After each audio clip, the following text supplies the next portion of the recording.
Yes, one of the biggest movies hitting theaters this weekend is the film called Supergirl. And believe it or not, guys, do you know it's actually been 42 years since the character last had her own movie? That's right, because the last standalone Supergirl film actually hit theaters back in 1984, long before superhero movies became the box office giants that they are today. And this time around, the cape belongs to Millie Alcock, who actually broke out on House of the Dragon, and she's now taking over as Kara Zor-El, who's Superman's cousin. But unlike Superman, who left Krypton as a baby, Kara was old enough to remember everything. She witnessed the destruction of her home world, she lost everyone that she knew, and she's really just spent years carrying that pain with her. So right away, guys, you are getting a much tougher and a little bit more complicated version of Supergirl than we have seen before, because Kara, well, she crosses path with a young girl named Ruthie, whose father has been murdered, and she's determined to get revenge. And in doing so, Ruthie convinces Kara to just kind of help track down the killer. And together they travel across the galaxy, just hopping from planet to planet, as you do, encountering dangerous enemies, these strange creatures, and just finding themselves in plenty of trouble along the way. It sounds fun, and here is some of the trailer. I didn't know any of you were still alive. What was it like to lose everything in a day? Krypton didn't die in a day. The gods are not that kind.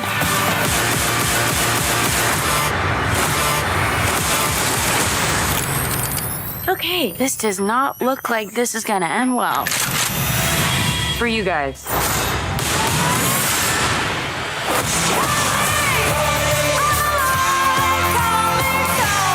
Do others on your planet have powers like you? No, it's a pretty small group of two. Such a good song. The fact that they took a song from the 80s and popped it in here when the original Supergirl came out in the 80s, I love it. I love the connection there.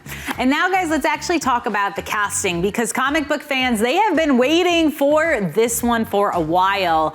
And Jason Momoa, guys, he is officially back in DC, but not as Aquaman. He's finally playing Lobo, the intergalactic bounty hunter that fans have wanted him to portray for years. Here's actually a clip from the film showing him in action. I'm looking for a brigand. Goes by the name of Drom Baxton. He's looking for brigands. Bastard. No. Red mohawk, dead left eye. He's so rude. Tassili. No. I know he was here. You're saying he wasn't. I'm gonna go. Sit down. Are you calling me a liar? No. Well, I am. I think Jason Momoa is perfect for this. I love him as a villain. It's so fun. And guys, fans are super excited about this casting, because once they saw that teaser clip, they kind of went crazy about Jason Momoa. Check it out. All right, Lobo, Jason Momoa, our first look. Do you have any comments about playing Lobo? Finally. Did he have his teeth? Yeah, he had the Lobo teeth on. Oh. Yo, this is gonna be crazy. How did they actually pull this off? Like, he's gonna be Lobo. He was just Aquaman. I don't see the issue or a problem with him playing two very important mainline DC characters.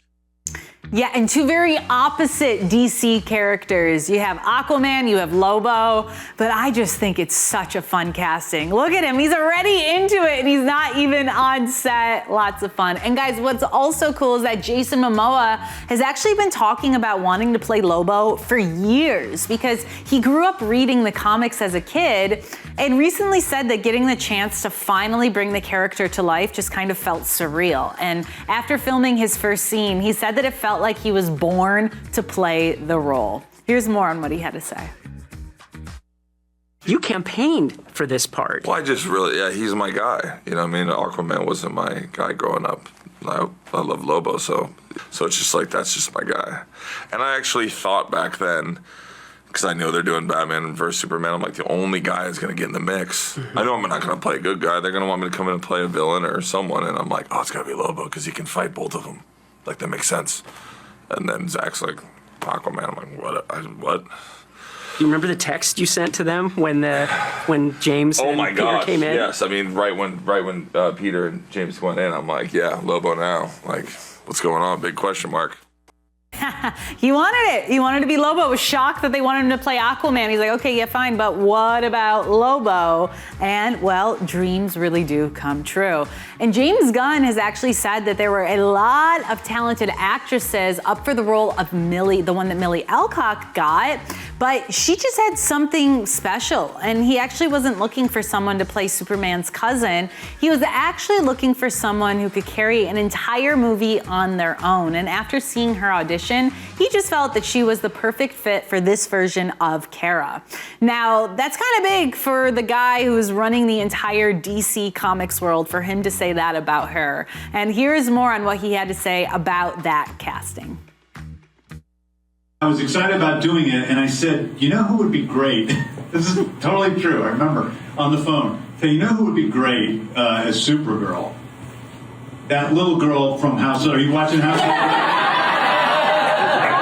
That little girl, that little tiny kid from that little miniature human being from House of the Dragon. Yeah. I think she's really got something special about her. And then, whatever it was, a year and a half, 2 years later, to have you come in and audition for the role in the way you did was just incredible. And I'm so proud of you. Oh, thank you. I really am. I mean, that's some big stuff coming from James Gunn there. And what I think is really cool as well is the connection that both Millie Alcock and then also Jason Momoa have to the Game of Thrones world. Because Jason Momoa, he was in season 1, I believe, of Game of Thrones. Yeah, I'm pretty sure it was season 1 of Game of Thrones he was a part of. And then, as you just heard there, Millie Alcock, she was kind of on the spin-off of Game of Thrones called House of the Dragon. So they both have that connection, and they're both leading in this film. So I think it's exciting, and Supergirl just kind of feels like could be one of the movies that defines the next chapter of the DC universe. It's in theaters today. Let me know what you think. Everyone online is super excited so far, so we'll have to hear the reviews come next week.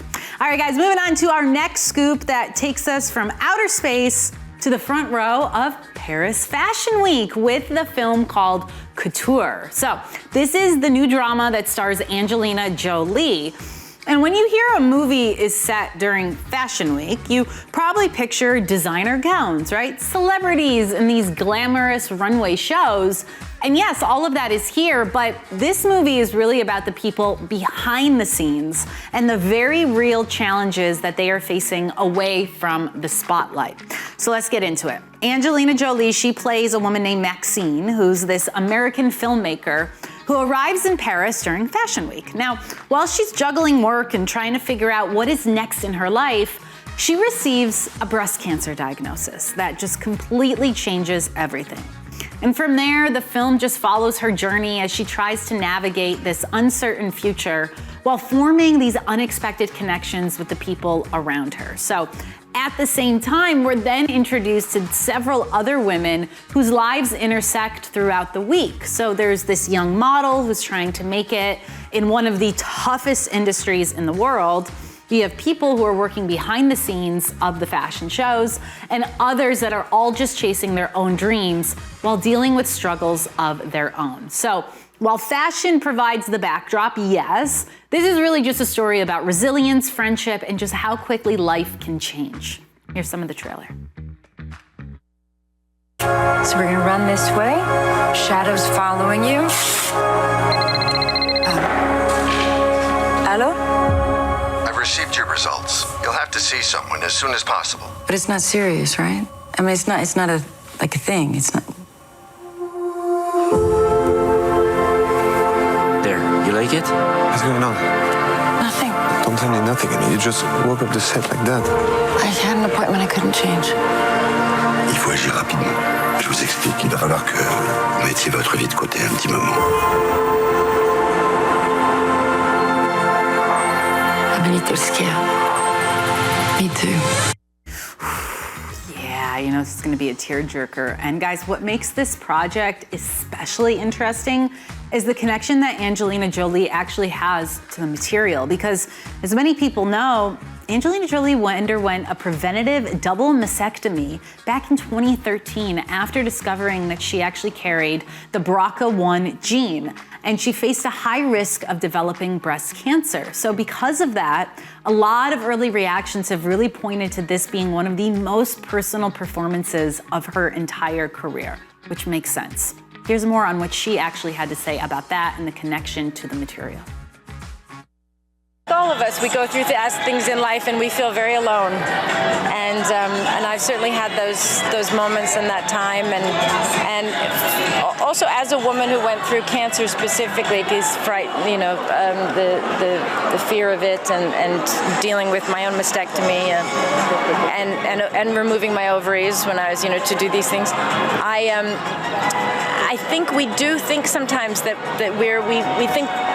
we are not less, but we can feel less feminine when this happens to us. And it is important for us to remember that being brave and making choices and getting through things is actually very feminine and very sexy. Yeah, so she has a deep, deep tie to what they're talking about in this film here. And if you guys are a fashion fan, there is a really cool behind the scenes story that comes along with this film, because the filmmakers, do you know they were actually given access to Chanel's real Paris headquarters and ateliers? And that is a huge deal because it actually had never been done before for a fictional movie. So a lot of what you are actually seeing on screen isn't a movie set just kind of pretending to be the fashion world. It really is the actual fashion world. Check it out. I discovered that world of fashion I knew nothing about while I was writing the script, and it helped me going backstage of the fashion shows. Thanks to them, I was able to meet a lot of people from the atelier. It was the first time a film was ever shot in their atelier. We shot. That's exciting. That's like that's. I was just thinking of you at fashion shows and how cute that is. Yeah. With your little notebook. Behind the scenes. Yeah, that's really how we live. Yeah, so sweet. I met Anya 1 year before the shooting, and I asked her a question, and she said, "Go away." And it continues on. She said, go away. She's like, who are you, reporter? I'm backstage at a fashion show. And then they got to talking, of course, connected on this film. Now, guys, one thing that Angelina Jolie has talked about is just having to actually brush up on her French for the movie. And she actually spent months preparing because a number of the scenes actually required her to speak French. And she admitted it was one of the parts of the role that actually made her the most nervous going into filming. Here's a little bit more on that aspect of this role. You speak some French before, and how many lessons did you have to have? I speak very little, and I'm super shy. I understand more than I speak. She's French now. And I have continued some of my classes, but I'm still super shy. The months leading up, we did classes, and not just for the lines, but to just be speaking. And then did my ADR. I was better, no? Yeah, my French had improved. She's gonna do the promo in France. In French. You know, I did my dubbing. Yeah. I'd never done this for a film. She did the whole film in French. I did my own dubbing. Yeah, the way she speaks is unbelievable. Oh, thanks, guys. See the supportive team. Yeah. That's not easy. That is hard. And also because people who are fluent in French and they speak French and maybe it's their first language, they're going to hear someone speaking their language and know whether or not they're pronouncing things correct or not. So I could understand where she could get nervous from, is because obviously this movie is in the theaters. It's on a big screen. Everybody across the world is going to hear it. And if she's going to speak French, she better be speaking it right. And guys, I mean, for Angelina Jolie fans, this actually marks her first major starring role since the film Maria, which actually earned some of the best reviews of her entire career.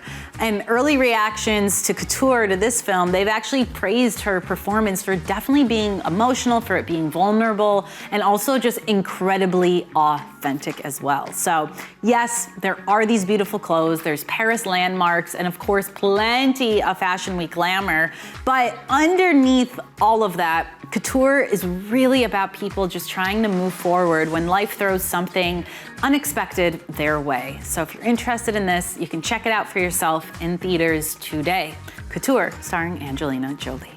All right, guys, moving on to our next scoop. This one, we're definitely gonna switch gears, and we're taking it all the way back to World War II with the film called Lucky Strike.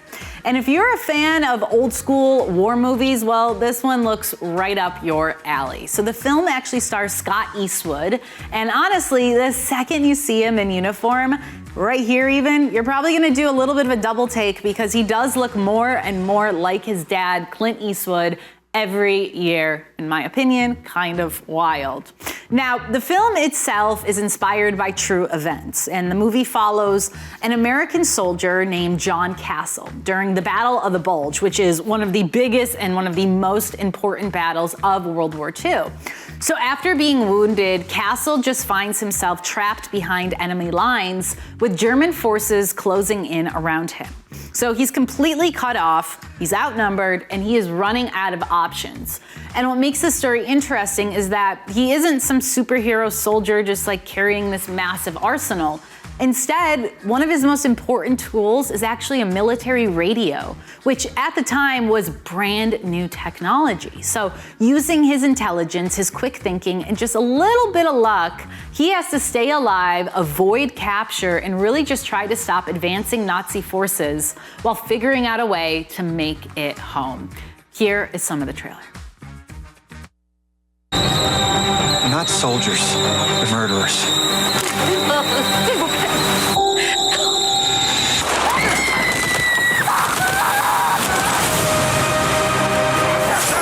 Who are you? American. He warned us about turncoats and spies. Keep your radio battery alive. It's your lifeline now. That was the sturdiest radio in the world. 80 years from now, everyone will know what happened in that battle. Will they understand it? Looks like it was shot really well here. Now, the cast also includes Colin Hanks, who's the son of Tom Hanks, which kind of feels fitting considering Tom Hanks has become one of Hollywood's most recognizable faces when it comes to World War II stories. So it's kind of fun just seeing another Hanks step into this world alongside a young Eastwood. Kind of like generations of Hollywood royalty just uniting together, blowing my mind here. So here's what Scott Eastwood really just had to say about the film. I read that you were a little reluctant to return to the drama originally. What was it about this particular film that made you say, yeah, I'm coming back for this one? Well, this one was kind of a one-man survival story, and I thought that was interesting. I thought that examining what war does to the human psyche, kind of on one man's journey was pretty cool. Now, before the movie hits theaters, the cast actually screened Lucky Strike for veterans at the National Archives. And Scott Eastwood said that just seeing their reactions really meant everything, because at the end of the day, these are the people whose stories just helped inspire films like this in the first place. Check it out. We screened it at the National Archives in D.C. Wow. And we had our guest of honor, Colonel Stern, who is 107 years old. He's probably the last living, one of the last living guys from that Battle of the Bulge. Right there. Yep. And have him, he held my hand and he told me, "You guys got this right." Wow. And it was, it made me tear up just thinking about it. It was very, very powerful. Can you imagine that? 107 years old. And not only is he 107, which is a beautiful thing, a beautiful life well lived, but also to have the memory and to be able to sit there, watch the film and say, yeah, that's kind of how it was, that's kind of what happened, that his memory is still intact. I mean, that is quite something. What a special experience for Scott and also for the family of that veteran as well. So it's really just hard when you look at this film not to really think about Scott's father though, Clint Eastwood, watching it, because as you guys may know, Clint did give us some of the most memorable war films as well, and also military characters ever put on screen. And now Scott is stepping into a World War II story of his own. So whether intentional or not, there's definitely something pretty cool about that. And who knows, maybe one day Scott will get behind the camera and direct just like his dad. The directorial debut for Scott Eastwood look like? What kind of genre? What kind of film? Probably be something in the action genre, but I don't know. You got a good script? Well, Al probably has 4 in his back pocket right now. Yeah. Well, speaking of your dad, he's turned 96 years old, and we just love him here. He's a good friend of the show. What's birthday celebrations like in the Eastwood household? He doesn't do them well. He just says, get out of here. It's just another day for him. Clint Eastwood, I feel like, is the exact guy that we see on screen in most of his films. And it sounds like it from what his son is saying about when it becomes his birthday. I love it. So, guys, between the true story inspiration, the Battle of the Bulge setting, Scott Eastwood leading the charge, and I mean, just the old school war movie feel, Lucky Strike does look like the kind of film that's going to appeal to the masses, and it's in theaters today. You guys can go check that one out. All right, now we have made it to our final scoop, and we're closing things out this week with a funny one. It's a film that's called Little Brother. And honestly, this movie asks a pretty simple question. What happens when you've spent years building the perfect life, and then one extremely chaotic person shows up and kind of just blows the whole thing up? Well, apparently the answer is 2 hours of comedy for the film Little Brother. So the film stars John Cena and Eric Andre, which honestly just tells you almost everything that you need to know right there. So Cena plays a guy named Rudd, who's this successful real estate agent who has his life completely figured out. Everything is organized, everything is planned, and everything is exactly where he wants it. Perfect. Then Eric Andre's character Marcus shows up. And from that point on, things just go completely off the rails. Marcus is Rudd's former little brother from this mentorship program years earlier. And after unexpectedly reappearing in his life, he basically just turns Rudd's perfectly organized world upside down. So what starts as this awkward reunion, it just quickly spirals into one ridiculous situation after another, as Marcus just inserts himself into every corner of Rudd's life. Simple, crazy. Here's some of the trailer. He came back into your life for a reason. Or maybe there's a stranger sleeping in our house. What happened to the guy I married who said the only thing that matters is family? Almost burnt the entire house down. Can you imagine? I love you when I'm here for you. It is good to have you back in my life. Oh, look, T. He's crying. Let the tears flow. Just the two of us. This maniac has infiltrated our household. Just me and you. I think growing up in his brother's shadow really did a number on him. Our man is hurting right now. I just want my husband back. And guys, what I love about this setup is that it's really a classic comedy formula, right? You got the guy who has everything under control, paired with the guy who has absolutely nothing under control. And watching those worlds collide is where all the fun comes from. Here's what John Cena and Eric Andre both had to say about working together in the film. How do you keep a straight face with this guy? He's on ketamine. Yeah. Not a ton of it. Medically. Prescription, right? Prescription. Yeah. And does he give you training tips? A lot, yeah. I'm ripped. What's been the best tip he's given you? He said, working out doesn't matter. It's all mental. There was so much of a what's the best tip he's given you road that I wanted to travel down. Okay, well, we got to No, that's fine. Take two. That's fine. I can only imagine what it was like behind the scenes on this film with those two guys. I'm sure it was honestly may have been even funnier than the film itself, because I feel like you can't write some of the banter between these two. And honestly, guys, if you've ever watched the Eric Andre show, probably doesn't come as a huge surprise that it's hard to keep a straight face working together, because Cena has said that Andre's sense of humor is just completely unpredictable, which ended up creating some of the movie's funniest moments. But do you guys know that this actually is not the first time that they've worked together? No. Here's what Eric Andre had to say about the last experience involving John Cena. Cena came on and he threw me through a shelf. He did the stunt right. However, we didn't set it up right. The shelf fell over, clocked me in the head. I got a big Fred Flintstone bump on my head. I got rushed to the hospital and I had to do a CAT scan. And I don't know why you brought up this story, Jimmy. It's actually kind of painful and traumatic for me. I kind of wanted to move past that in me and John's relationship, and you keep bringing it back. John's. I think the description of his humor is unpredictable because for a second I actually thought he was going to be serious here, and then it just went immediately to funny. But can you believe that? The first time you meet this guy, you're on set with him, and you get thrown so hard you get a concussion. And then years later, they're like, so do you want to star in a film with him? And somehow Eric Andre said, you know what? Yes, that sounds exciting. Let's do it. Crazy. So I don't know, guys. I mean, it just can't get any worse than that. And while the movie definitely looks outrageous, there's actually just a little bit of heart underneath all the chaos, because at its core, it really is about two people who could not be more different, just trying to figure out where they fit in each other's lives. So yes, there are all of these ridiculous situations and these awkward encounters and plenty of Eric Andre doing Eric Andre things, but there's also just a surprisingly emotional story underneath it all.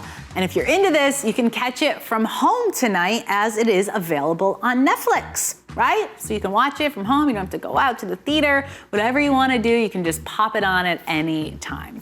And just like that, guys, our movie plans for the weekend, I think they are now officially set. And as always, just let me know if you guys check any of these out. I'd love to hear from you. We are now going to take just a quick break, and we have some more of the show after this. Don't go anywhere.